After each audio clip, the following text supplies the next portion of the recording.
Sveiki visi, mano vardas Robertas. Aš vėl norėjau įrašyti dar vieną video apie gyvenimą Vokietijoje. Esame Bavarijoje, šiuo metu sekmadienio popietė, labai gražus oras, žiemiškas, keli laipsniai šalčio. Šiandien norėjau pakalbėti apie kelionės automobilių Vokietijoje. Aišku, šiuo metu dabar keliauti sunku, sudėtinga, kadangi viskas uždaryta pandemija, bet aš tikiuosi, kad jinai greit praeis ir jūs galėsite pasinaudoti mano patarimais. Kągi, važiuojam.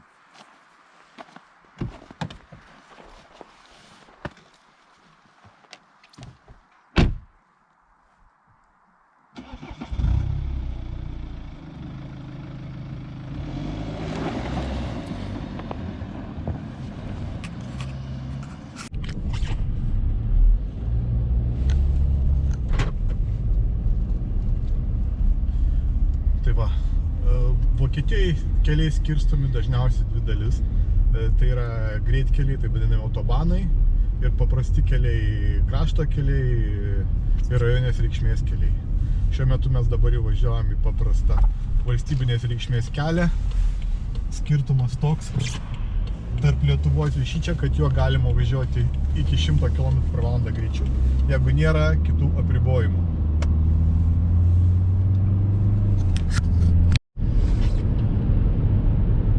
Jeigu galite atkreipdėmėsi, Vokietijoje keliuose nėra kelkraščių.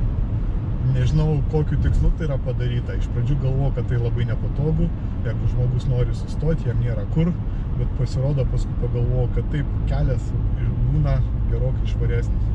Aišku, sustoti nėra kur, sustoti galima tik tai aikštelėse ir specialiai pažymėtose, o sustoti kelkraštį galima tik avariniu būdu, kad jis sugedęs ar panašiai, ar kitų ekstra atveju.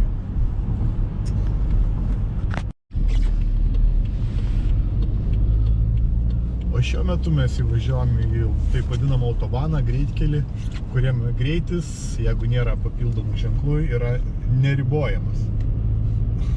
Aišku, kai važiuojant į Vokietiją, visą laiką rodo, kad rekomenduojamas greitis yra 130, bet iš tikrųjų realiai jis tik tai rekomenduojamas, galima važiuoti tiek, kiek nori, taip kaip jautiesi tu saugus. Šiuo metu mes papuolėm į tokią vietą, kur yra kelio remontas, tai vokiškai vadinama Baustelle.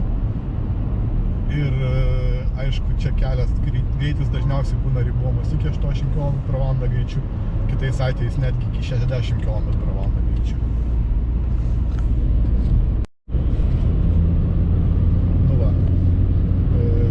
Pasibaigia kelio remontas, mes galim paspausti gazą.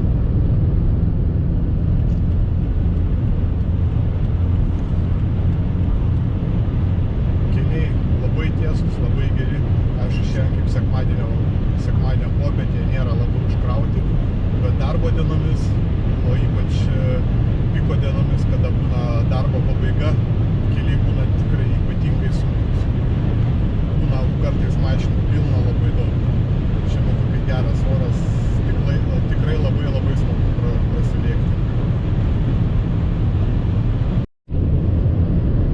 Dar norėjau, aišku, pakalbėti apie kuro kainas. Kuro kainos, aišku, šiek tiek aukštesnės negu Lietuvoje, bet jos ir pačioje Vokietijoje labai stipriai skiriasi. Kaina greitkelyje ir kaina paprasta mieste gali skirtis iki 20 centų už litrą. Todėl, esant reikalui, jeigu norite sutaupyti pinigų, aš patarčiau užsipilinėti nusukus nuo greitkelio ir piltis visą laiką pilną baką. Taip žymiai pigiau. Ir tarp kitko kuro kaina vakare yra žemesnė negu būna iš pat ryto.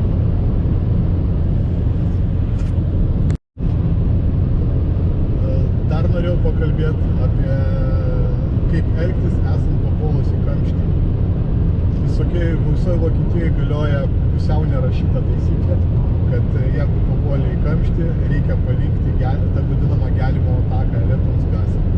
Jeigu būna trijų autobanas, tada važiuojantis trečia eilė važiuoja kiek įmanoma kairiau, o važiuojantis antra eilė kiek įmanoma dešiniau, ir tas antros ir trečios eilės, tas manomas takas, paliekamas laisvas, kad galėtų pravažiuoti greitosios, galėtų pravažiuoti policijos automobiliai ir galėtų pravažiuoti tech pagalbos automobiliai, kurie nutempia nuo greitkelio avarijos metu nukentėjusias arba šiaip sugedusias automobilius. Jeigu būna dviejų eilių autobanas, tokiu atveju pirmos eilės automobiliai važiuojantis pirmą eilę važiuoja kiek įmanoma dešiniau, važiuojantis antrą eilę važiuoja kiek įmanoma kairiau, kad palikdamas per vidurį tą vadinamą gelbėjimo taką.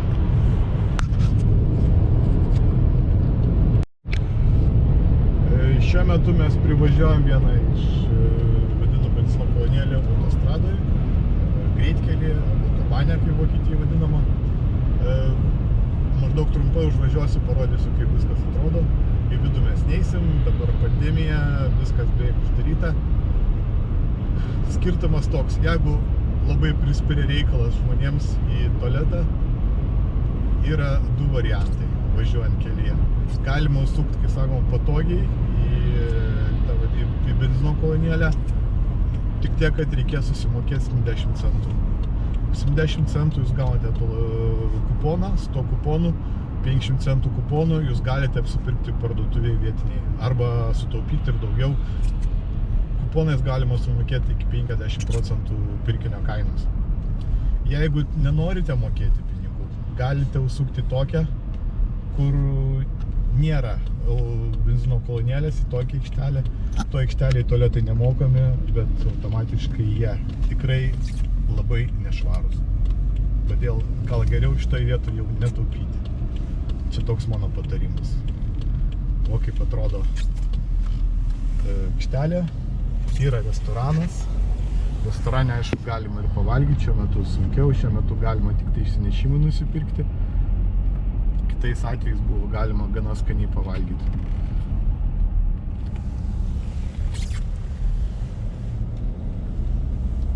Jeigu laisva pirma juosta, stenkitės laikyti pirmos juostos. Mane iš tikrųjų realiai pirmą kartą Vokietijos policija sustabdė, vien dėl to, kad aš važiavau antrą juostą ir tingėjau persirikiuot besivydamas sekantį sunkvežimį, kurį norėjau aplenkti už kokio pusės kilometro. Jie tada man, aišku, gražiai išaiškino, nenubaudė, ačiū Dievui, bet reikia laikytis, nes kad ir kaip greit važiuoji, visą laiką gali būti, kad kažkuris yra už tave greitesnis ir jam tiesiog trukdai. Rikiuojantis reikia būti labai atsargiam ir stebėti veidrodėlius, nes greičiai kartais būna nežmoniškai dideli, palyginus su kitom šalim, kur greitkeliuose greitis yra ribojimas. Čia jisai neribojimas, šiuo metu mes važiuojam kažkur apie 190, atrodo visai ir negreit, kitos mašinos važiuoja niekiek nelėčiau.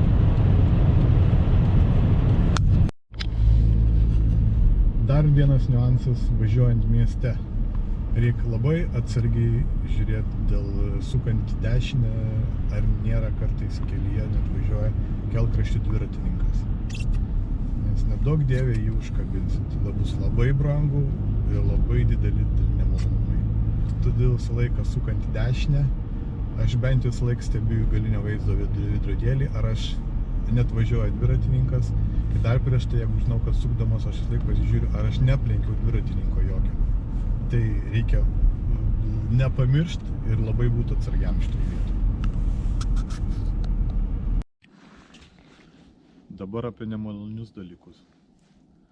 Labai nelinkiu jums, kad papultumėt į tokią situaciją, kai sugenda jūsų automobilis. Bet jeigu jau taip atsitiko, greitkelyje Vokietijoje stenkitės atsistoti kelkraštyje, užsidėti šviesą atspindinčią liemenę, išlipti už mašinos ir užeit už apsauginio barjero.